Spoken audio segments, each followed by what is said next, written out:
Hey, how's it going everybody? It's DJ Sketch and welcome back to the channel. And this is actually a game I've been wanting to talk about for quite some time, and after playing through it finally and doing some research on it, there's actually quite a bit more to Monster Party on the NES than I would have ever imagined. Developed by Bandai and released in the US region only in the summer of 1989, this is probably one of the weirdest games you'll find on the NES, and with good reason, which we'll dive into momentarily. But what is Monster Party about exactly? Let's get into the story real quick. Mark, while on his way home from a baseball game, sees what he thinks is a star plummeting to Earth, which turns out to be Bert, a monster from a parallel universe where his world is in peril. Seeing that Mark has a baseball bat, Bert whisks him away to do battle on his home turf, but only after fusing themselves together to fight through 8 stages of strange creatures, and at times just plain oddities. What makes this game particularly interesting is the choice of enemies, as well as how the game works.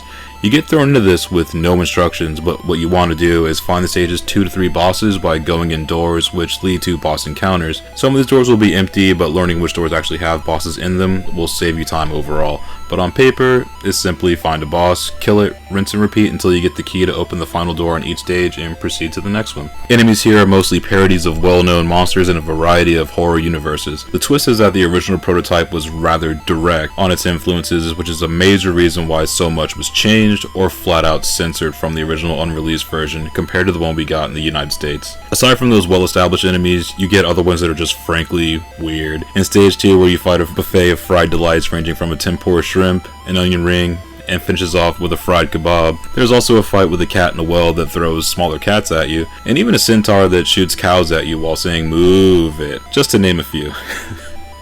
There's some stuff in this game that will make you laugh out loud since it's just so out there, and it's wonderful for it. Gameplay wise, at a glance, this is your standard action platformer with some mechanics to keep in mind. Your bat is your base weapon, but can also be used to deflect enemy projectiles, which deals huge damage when timed properly. And you can also shimmy across the ground, which is just funny to look at. And collecting pills will morph you into Bert when you can fly and shoot laser beams out of your eyes. Timing out grabbing items before boss encounters is definitely advantageous, more often than not. And you can do the boss fights in any order you want, but there's also some tricks to the combat. For example, with Bert, you can fly and get out of some really tight situations especially. And also when you're Mark, you can kind of spam the bat attack by jumping and holding down the attack button. Even though it looks like just one hit, you'll usually do several in damage, and it'll usually work out really well for those taller enemies and bosses. The 8 levels are fairly straightforward, aside from stages 6 and 8. Level 6 being a haunted house maze, which is easy to get lost in, a stage of nothing but randomized doors, and also stage 8, which has a spawn point that spawns you several screens over from one of the leveled boss encounters, which makes it kind of easy to miss initially. Control is fairly tight, and once you get a feel for the tricks, you'll be cruising through this, at least until you get stuck on a boss encounter. This game can get pretty difficult in parts, especially depending on your approach, but thankfully there are passwords so you can finish at your leisure. Graphics wise, the sprite work in this is some of the most interesting on the NES. Levels are also varied, ranging from the sewers, underground caves, castle ruins, lakefronts with the Loch Ness Monster, the Dark Tower, and eventually the Heaven's Castle. Level designs here are all pretty sick, especially the first level where everything initially shifts. But the boss fights here are the main attraction, and there's going to be probably at least a few that you'll recognize even after the changes made to most of the original designs. And also the Face the Music boss fight is also fairly entertaining bout as well. Sound wise, the background music has some bangers, and the tunes definitely help push the game along. The soundtrack always stood out back in the day, especially with a lot of the instrumentation.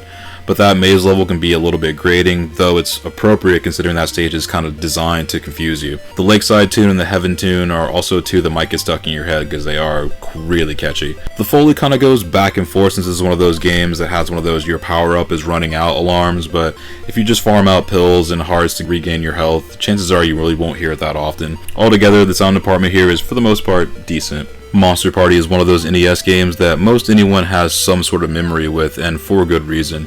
It was a unique game, and especially for the time. It's also interesting the backstory with how much was cut from the original, which only recently was dumped online. I think it was around 2014 when the prototype was actually officially released. And also the ending sequence in this game too is pretty fucking wild for an NES game especially. This is one of those games that keeps you playing just to see what could possibly be next. Monster Party gets an 8.5 out of 10, and check this out if you like action platformers and especially horror themed games. This is also a game that's also still relatively cheap and absolutely worth it. So if you want something spooky to play for the holidays, this is definitely one to check out. And also I thank you again if you made it this far in the video. If you can use this as a resource, that's awesome. I'm glad you can find these helpful. And check back, we're going to have more videos coming up in the future and more commentaries and all that good stuff. So until then, take it easy, and I'll see you in the next one.